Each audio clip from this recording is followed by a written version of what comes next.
ഈശോ മിശിഹായ്ക്ക് സ്തുതിയായിരിക്കട്ടെ. പ്രിയ സഹോദരങ്ങളെ, ഇന്ന് ഓഗസ്റ്റ് 15-ാം തീയതി ഏറെ പ്രത്യേകതകളുള്ള ദിവസം. നമ്മുടെ രാജ്യത്തിന് സ്വാതന്ത്ര്യം കിട്ടിയ ദിനം.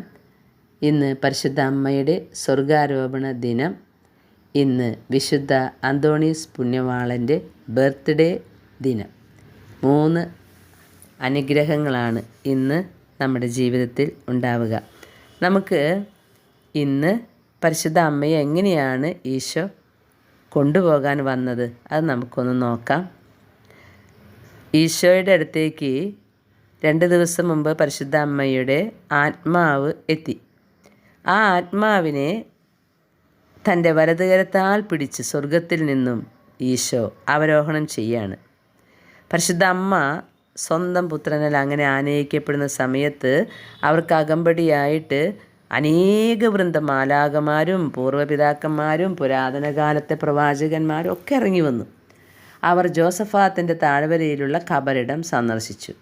അവർ ആ ഖബറിടത്തിൻ്റെ ചുറ്റിലും അണിനിരുന്നപ്പോൾ കർത്താവ് തൻ്റെ വിശുദ്ധരെ സംബോധന ചെയ്തുകൊണ്ട് ഇങ്ങനെ അരുളി ചെയ്തു: എൻ്റെ മാതാവ് പാപക്കറ കൂടാതെ ഉരുവാക്കപ്പെട്ടവളാകുന്നു.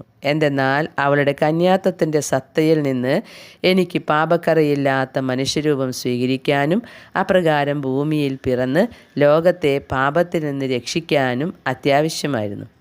എൻ്റെ മാംസം അവളുടേതാണ്. അവൾ എൻ്റെ രക്ഷാകര പ്രവർത്തനത്തിൻ്റെ പങ്കാളിയാകുന്നു. ആകയാൽ ഞാൻ മരണത്തിൽ നിന്നും ഉയർത്തതുപോലെ ഇവളും ഈ ദിവസം ഈ മണിക്കൂറിൽ ഉയർത്തപ്പെടണം. എന്തെന്നാൽ അവളെ ഞാൻ എല്ലാ കാര്യങ്ങളിലും എന്നെപ്പോലെയാക്കാൻ ആഗ്രഹിക്കുന്നു. അപ്പോൾ അവിടെ സന്നിഹിതരായ പുരാതന വിശുദ്ധരെല്ലാം ഈ അനുഗ്രഹത്തെ വാഴ്ത്തുകയും പുതിയ പുതിയ കീർത്തനങ്ങൾ പാടി നന്ദി അർപ്പിക്കുകയും ചെയ്തുവെന്ന്. ഇവരിൽ പ്രത്യേകമായിട്ട് തങ്ങളുടെ കൃതജ്ഞതാ പ്രകടനത്തിൽ ശ്രദ്ധേയരായി തീർന്നവർ ആദവും ഹവ്വായും, വിശുദ്ധ അന്ന, വിശുദ്ധ യോവാക്യം, വിശുദ്ധ ഔസേപ്പ് എന്നിവരായിരുന്നു. കാരണം അവർ സർവശക്തൻ്റെ ഈ അത്ഭുതത്തിൽ കൂടുതൽ പങ്കാളിത്തമുള്ളവരായിരുന്നല്ലോ. ഇതേ തുടർന്ന് ഏറ്റവും പരിശുദ്ധ രാജ്ഞിയുടെ ആത്മാവ് കർത്താവിൻ്റെ കൽപ്പനയനുസരിച്ച് അവളുടെ കന്യാ ശരീരത്തിൽ വീണ്ടും പ്രവേശിച്ചു. അങ്ങനെ അത് സജീവമാവുകയും ഉയരുകയും ചെയ്തു. നവജീവനിലേക്ക് പ്രവേശിച്ച് അനശ്വരതയും മഹത്വവും പ്രാപിച്ച് സ്പഷ്ടത, സൂക്ഷ്മത തുടങ്ങിയ ആത്മാവിൻ്റെ സ്വഭാവങ്ങൾ ശരീരത്തിലേക്ക് പകർത്തപ്പെട്ടു. ഈ ഗുണങ്ങളെല്ലാം സ്വന്തമാക്കിയ അനുഗ്രഹീത മാതാവ് തൻ്റെ കല്ലറയിൽ നിന്നും ആത്മശരീരങ്ങളോടെ പൂർണ്ണമായും പുറത്തു വന്നു. എന്നാൽ കല്ലറയുടെ മൂടിക്കല്ല് ഉയർത്തുകയോ അവളുടെ ശരീരത്തെ പൊതിഞ്ഞിരുന്ന മേൽവസ്ത്രത്തിനും അങ്കിക്കും സ്ഥാനചലനം ഉണ്ടാവുകയോ ചെയ്തില്ല. ഇതൊക്കെയാണ് മേൽപ്പറഞ്ഞ ഗുണങ്ങളുടെ ശക്തി. അവളിൽ കണ്ട സ്വർഗീയ ലാവണ്യത്തിൻ്റെ പ്രഭാപൂരം വർണ്ണിക്കാൻ ശ്രമിക്കുന്നത് നിഷ്ഫലമാണ്. അതുകൊണ്ട് അഗ്രതയിലെ മേരി അത് വിവരിക്കണില്ല.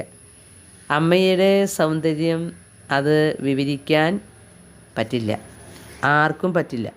കാരണം ദൈവത്തിന് ഉള്ളിൽ കൊണ്ടു നടന്ന ഒരു ശരീരമാണ് അത്.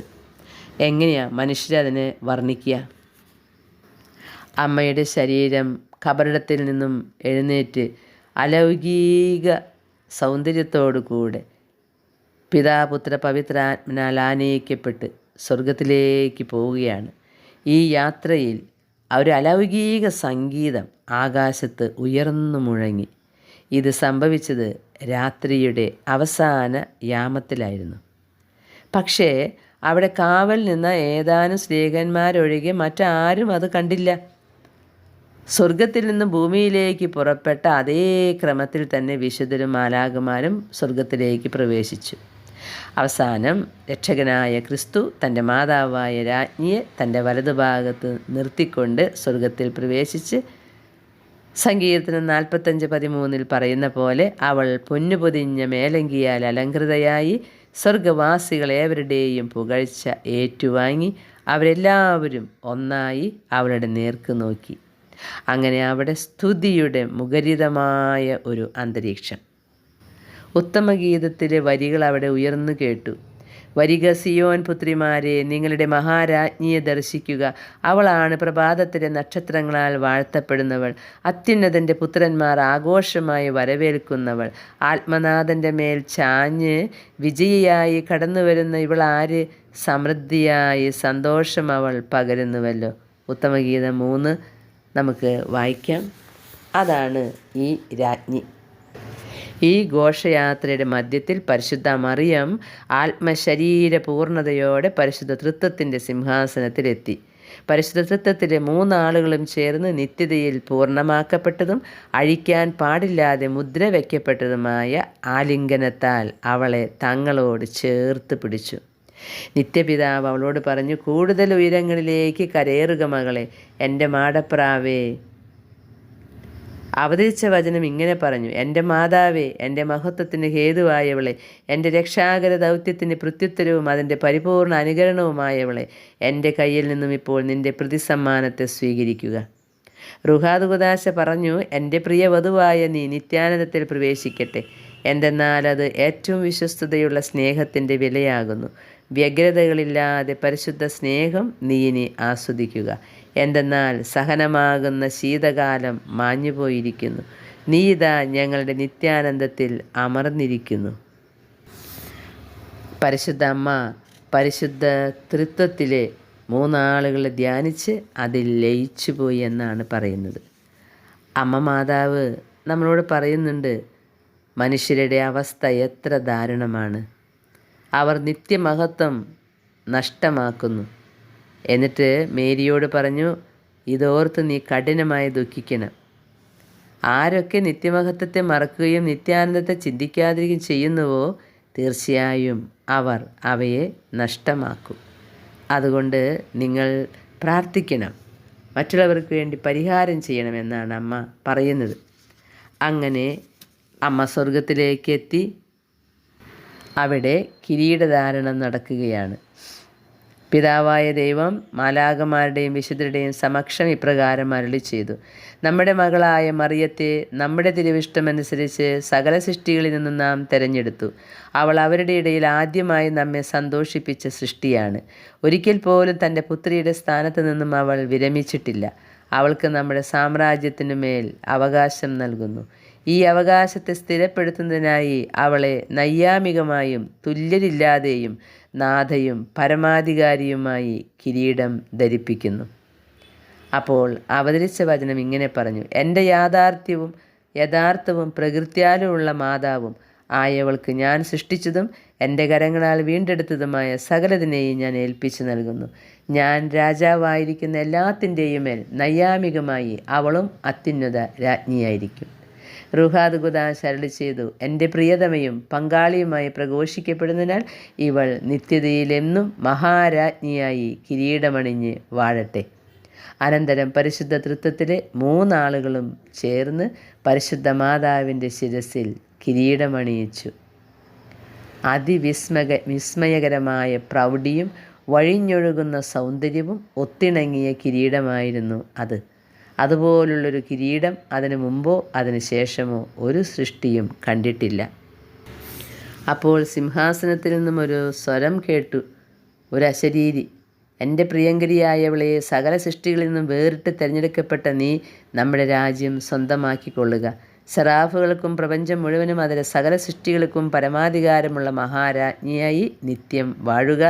അതിൻ്റെ മേൽ ഭരണം നടത്തുക. ഞങ്ങൾ നിന്നിൽ നിക്ഷേപിക്കുന്ന അധികാരത്താൽ നരകപിശാചുക്കളെയും നരകവാസികളെയും നീ കാൽക്കീഴിലാക്കും. ചക്രവർത്തിനിയായിരിക്കുന്ന നിന്നെ അവ ഭയപ്പെടട്ടെ. നീ ഭരണം നടത്തുമ്പോൾ നമ്മുടെ ശത്രുക്കൾ അധിവസിക്കുന്ന അഗാധങ്ങളും ഗുഹകളും വിജനസ്ഥലങ്ങളും വിറകൊള്ളട്ടെ.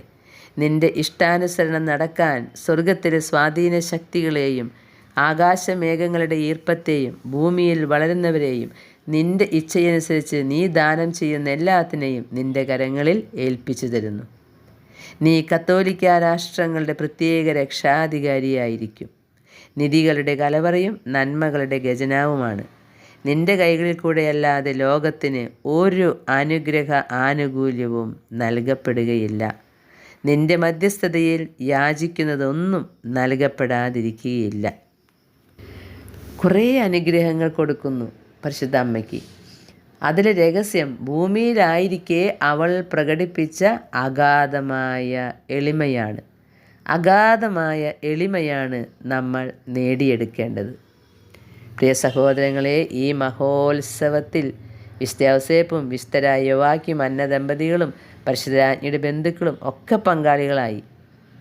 പരിശുദ്ധരാജ്ഞിയുടെ മഹത്വപൂർണമായ ശരീരത്തിൽ ഹൃദയത്തിന് മുകളിലായി ഗോളാകൃതിയിൽ മനോഹരമായ ഒരു അരുളിക്ക വിശുദ്ധർ ദർശിച്ചു. പ്രിയ സഹോദരങ്ങളെ, പരിശുദ്ധ അമ്മ സ്വർഗഭൂലോകങ്ങളുടെ രാജ്ഞി. ആരും വിഷമിച്ചിട്ട് കാര്യമില്ല. സൃഷ്ടാവായ ദൈവമാണ് അവളെ ഇത്ര ഉയർത്തിയത്. ദൈവം ഇത്രമാത്രം ഉയർത്തിയ ഒരു സൃഷ്ടിയെ എന്തുകൊണ്ടാണ് മനുഷ്യർ ബഹുമാനിക്കാനും സ്നേഹിക്കാനും മടിക്കുന്നത്? പ്രിയ സഹോദരങ്ങളെ, ലോകാവസാന നേരത്ത്, ലോകാവസാനം എന്ന് പറഞ്ഞാൽ നമ്മുടെ ലോകം അവസാനിക്കുമ്പോൾ നമുക്ക് അമ്മയെ കാണാൻ പറ്റും. അമ്മ എന്തുമാത്രം അനുഗ്രഹിക്കപ്പെട്ടവളായിട്ടാണ് പിതാ പുത്ര പവിത്രാത്മൻ്റെ വലതുഭാഗത്തിരിക്കുന്നത്. ഇനി വലതുഭാഗം എന്ന് പറയുമ്പോൾ ആളുകൾ ചോദിക്കും, അപ്പോൾ കന്യകാമാതാവും ദൈവത്തിൻ്റെ ഒപ്പമാണോ? അല്ലെന്നേ, ദൈവം തന്നെ. ദൈവം എടുത്ത് ഉയർത്തിയിട്ട് ഒരു വലതുഭാഗത്ത് ഇരുത്തിയിട്ടുണ്ട്.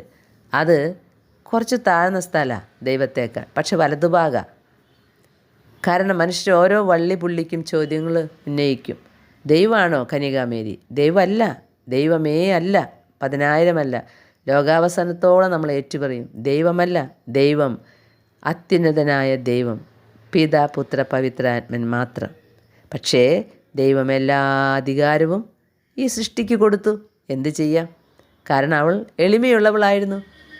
മറ്റുള്ള സൃഷ്ടികളൊക്കെ അഹങ്കാരികളായിരുന്നു. അതുകൊണ്ടാണ് കൃപകൾ കിട്ടാത്തത്. പ്രിയ സഹോദരങ്ങളെ, പരിശുദ്ധ അമ്മയുടെ മുമ്പിൽ നമുക്ക് സ്നേഹാദരങ്ങളോടെ നിൽക്കാം. അമ്മയോട് മാധ്യസ്ഥം ചോദിക്കാം. യേശുവിൻ്റെ അടുത്ത് ഏക മധ്യസ്ഥ അമ്മയാണ്. പിതാവിൻ്റെ അടുത്ത് ഏക മധ്യസ്ഥൻ യേശുവാണ്. സ്വർഗരാജ്ഞിക്ക് നമ്മുടെ എല്ലാവിധ ആദരവും വണക്കവും നമുക്ക് നൽകാം. പരിശുദ്ധ അമ്മയുടെ സ്വർഗാരോപിത തിരുനാളിൽ അമ്മ നമ്മെ ഓരോരുത്തരെയും അനുഗ്രഹിക്കട്ടെ. അമ്മയുടെ സ്വർഗാരോപണ തിരുനാളിനോടനുബന്ധിച്ച് മറ്റൊരു കഥ കൂടിയുണ്ട് കേട്ടോ.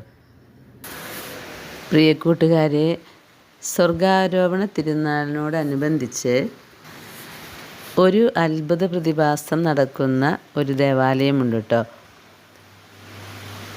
ഇത് ഗ്രീസ് എന്ന രാജ്യത്ത് കെഫലോനിയ എന്ന ദ്വീപിൽ മാർക്കോ പോളോ എന്ന ഗ്രാമത്തിലാണ്. പനാജിയ ഫിഡോസയ എന്ന ദേവാലയത്തിൽ ഓഗസ്റ്റ് 6 മുതൽ 15 വരെ ഇവിടെ പാമ്പുകൾ ഈ പള്ളിയിലേക്ക് ഇഴഞ്ഞു വരും. മാതാവിൻ്റെ രൂപത്തിലും അവിടെ ഇവിടെയൊക്കെ ഇങ്ങനെ ഇഴഞ്ഞു നടക്കും. ആരെയും ഉപദ്രവിക്കില്ല. അങ്ങനെയാണ്. ഈ പാമ്പുകൾ ഇവിടേക്ക് വരുന്നത് ആ വരുന്ന സമയത്താണ് ഇവരുടെ ഉത്സവം. പാമ്പുകൾ വന്നില്ലെങ്കിൽ അവർക്ക് ഭയങ്കര ഭയമാണ്. കാരണം അടുത്ത എന്തോ അപകടം നടക്കാനിടയുണ്ട്. അപ്പോഴാണ് ഈ പാമ്പുകൾ വരാതിരിക്കുക. അങ്ങനെ 1705 ആദ്യമായിട്ട് ഇവർ വരാണ്ടിരുന്നത്. പിന്നെ 1940 രണ്ടാം ലോകമഹായുദ്ധം തുടങ്ങുന്നതിന് മുൻപും അതുപോലെ 1953 കെഫലോനിയായിൽ നിരവധി ഭൂകമ്പങ്ങൾ നടക്കുന്നതിന് മുൻപും ഇങ്ങനെ വലിയ എന്തെങ്കിലും അപകടം വരാതിരിക്കുന്നുണ്ടെങ്കിൽ ആ വർഷം അവർ ഈ സ്വർഗാരോപണ തിരുനാളുടെ അന്ന് വരില്ല പള്ളിയിലേക്ക്. അതുകൊണ്ട് ഇവിടുത്തുകാർക്ക് ആ പാമ്പുകൾ വന്നില്ലെങ്കിൽ ഭയങ്കര ടെൻഷനാണ്.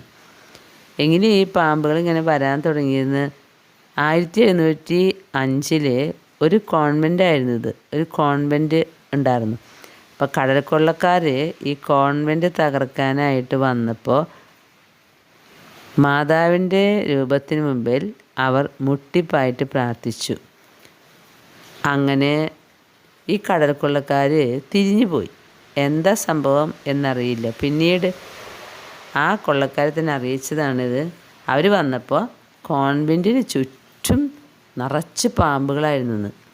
അപ്പം അതുകൊണ്ട് അവരത് കണ്ട് ഭയന്ന് പോയി എന്നാണ് പറയുന്നത്. പ്രിയ സഹോദരങ്ങളെ, പരിശുദ്ധ അമ്മ സർപ്പത്തിൻ്റെ തല തകർത്തവളാണ്. അങ്ങനെയുള്ള അമ്മയാണ് ഇവിടെ സർപ്പങ്ങളിൽ നിന്ന് മനുഷ്യർക്ക് വിടുതൽ കൊടുക്കുന്നത്. ഈ സ്വർഗാരോപണ തിരുനാളിൻ്റെ അന്ന് നമുക്ക് നമ്മുടെ അമ്മയെ ശരീരത്തോടു കൂടി കൊണ്ടുപോകുന്നത് ഇപ്പോൾ മനസ്സിൽ ധ്യാനിക്കാം. അമ്മ മാതാവിൻ്റെ വലിയ അനുഗ്രഹങ്ങൾ നമുക്ക് ലഭിക്കാൻ ഇടവരട്ടെ. ആമേൻ. സ്വർഗാരോപിത മാതാവേ, അങ്ങേ മക്കൾ ഞങ്ങൾക്കായി പ്രാർത്ഥിക്കൂ. പാപമോചനമേറ്റുവാങ്ങുവാൻ നിൻ ശക്തി ഞങ്ങൾക്കേകിടൂ. പാപജീവിത മാർഗത്തിൽ നിന്നും ഞങ്ങളെ സംരക്ഷിക്കണേ. ഞങ്ങളെ കാത്തുകൊള്ളണേ. നന്മ നേരുന്നോരമ്മേ, ഞങ്ങളെ നന്മയിൽ വാഴാൻ കൃപ ചെയ്യൂ. ഞങ്ങളെയുമി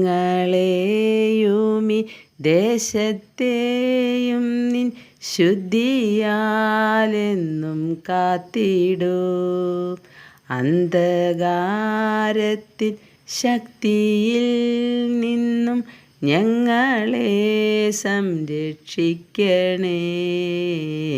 ഞങ്ങളെ കാത്തുകൊള്ളണേ.